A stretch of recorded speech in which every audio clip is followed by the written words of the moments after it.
Oh, dear God, I can't believe I forgot to plug a microphone in. I'm so angry. So very angry. Take two then. So, what makes Tim Vine so bloody awesome then?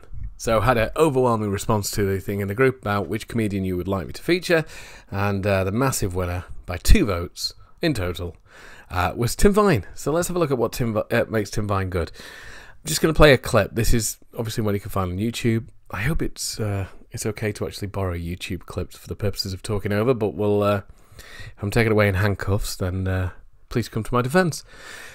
Quick clip from him at the Apollo. So we'll look at a few of the gags, why they work, and also a few of the points that a bit more of a wider scale thing. So let's just have a watch of Tim's awesome genius.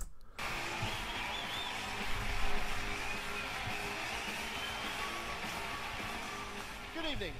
I don't know why, but I keep getting my head kicked in. So I was playing football on an aeroplane. It was amazing. I was running up the wing. So I was in this airport and I said to this woman, I said, she said, no sir, this is the check-in desk. You know, you can't get jobs as an airline pilot if your name is Jack, because you walk into the cockpit, the co-pilot says, hi Jack, and everyone starts screaming. You also can't get a job as an airline pilot if your name is Ivor Hand Grenade. These are all football jokes. Nothing else. So that's just like less than a minute of Tim Vine. But quite fortunate there, really, because all of those jokes encapsulate various formulas that he uses. He's got visual gags, he's got puns, he's got 1 or 2 line gags. So in less than a minute, we've actually got a really good basis to work on. So what makes Tim Vine funny? Now, there's the nitty-gritty stuff about the joke writing, but I think there's some wider concepts at play here with Tim. And for me, they come under the title of safe and easy. Now, there's a few things. So let's take the easy bit first, right? Tim Vine's humour is very easy to understand. You don't need a political science degree from Oxford to be able to get it. It's not cool, hip, trendy. It's not, really... it's evergreen humour. He could do this time next year. He could do it 2 years' time, 4 years' time. It's not reliant on being at a particular moment in time, having a particular amount of knowledge. So it's easy to get. Anybody can get it, from a young child to an older one. And there's a safety of it. Some comedians are really edgy that even when you're there, even if you're the biggest Jimmy Carr fan, there are moments in the act that you go, oh, I don't know if it's safe to laugh at that one. Not many comedians you could take your grandmother or your girlfriend, the whole family to.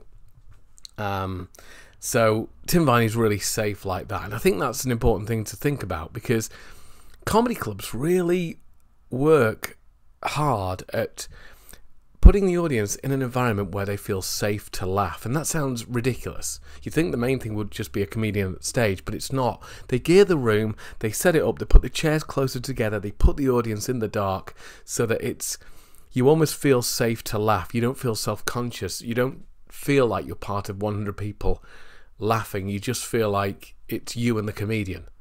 So I think Tim Vine does this really well. Everybody gets this. He's very safe. It's not dangerous to laugh at Tim Vine. You're not going to be judged for it. There's no ego response in it.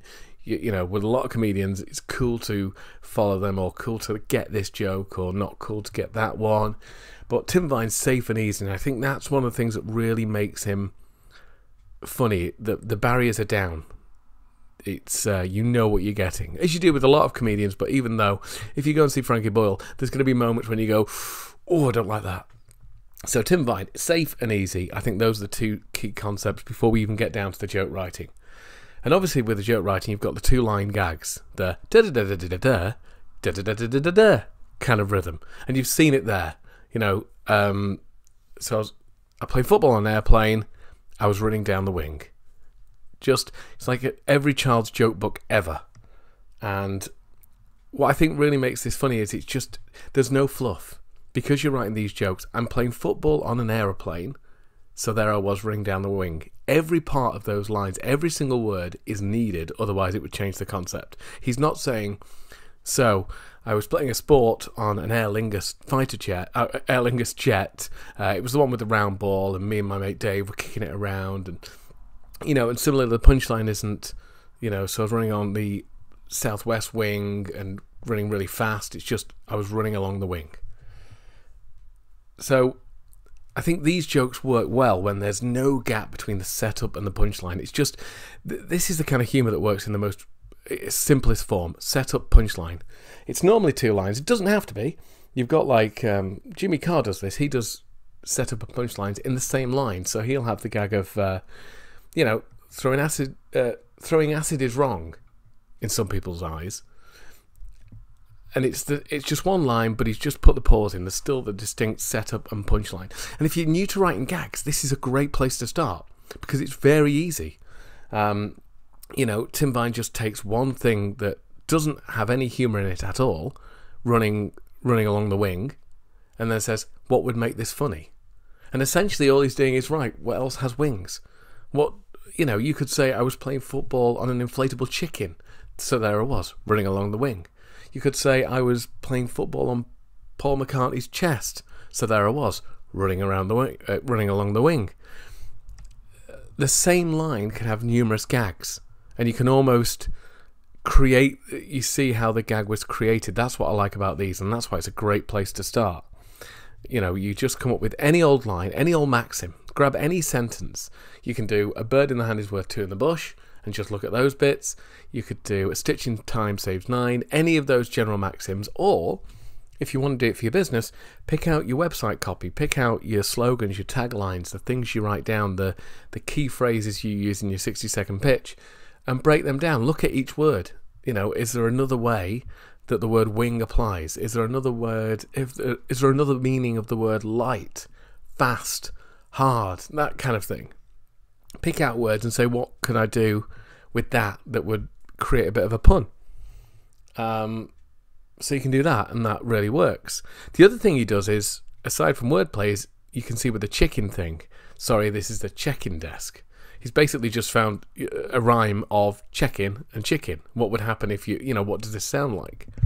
So with just those 2 techniques, you can come up with some really groan-worthy gags very quickly, because you don't need a comedic bone in your body. Just get any sentence and look at it from a different angle. What does this word sound like? If it doesn't sound like a word, is there another meaning of it? And you'll see that the same bland sentence that isn't funny can be used to create literally, tens of gags. They won't all be great, and they won't all get you on live at the Apollo, but there'll be enough to create some humour with and whittle it down onto your favourite gag. And that's really what the process is with this. So that's a good exercise to do. Just get some boring sentences and see if words have other meanings and if they sound like something. Just those 2 things, and you can create some gags. So, like I said before, the key to these kind of gags is the brevity. There's no extra fluff in there. The shorter the distance between the setup and the punchline, the least amount of words is usually the better. There's also a puzzle element to this. Not so much with Tim Vine, but I'm thinking of I think it's Canadian, Anthony Jeselnik, who he has massive pauses between each line. He does longer form jokes as well, but he'll have massive pauses. And I think when you have that, the audience tries to get ahead of you. So, for example, when Tim Vine came out, let's see if I can just do this. When he came out and he was wearing that football cap, I was thinking, it's going to be a football cap joke about the fact that when you play football for an international team, you get a cap. It's going to be a gag about that. And it wasn't. It was, I don't know why I keep getting kicked in the head. So there's this moment when part of the audience is kind of trying to skip ahead and think, I know where he's going with this.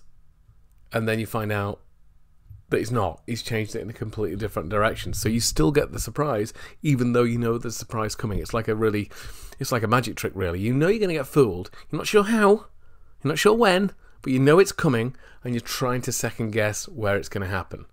So it's almost this brain teaser puzzle element of it. And if you've ever read jokes to kids, you'll go, why did the chicken cross the road? And the child will go off and try and think about it like it is an IQ test or a Mensa application, stuff like that. So I I think there's that element to it as well, and there's a surprise of either getting it right or getting close, or even though you know the twist is coming, you didn't see that particular twist.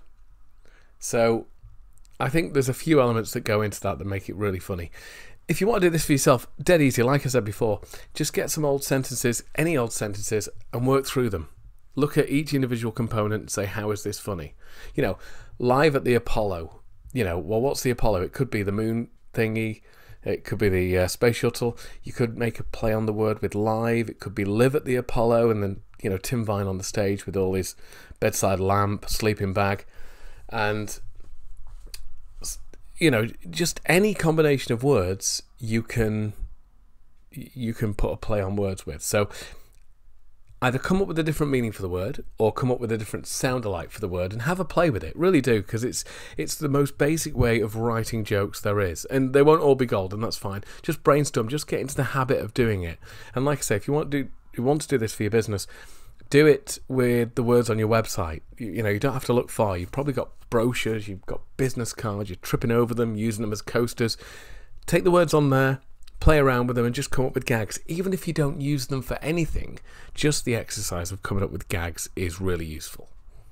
So, I think I managed to contain my anger at having to record this twice.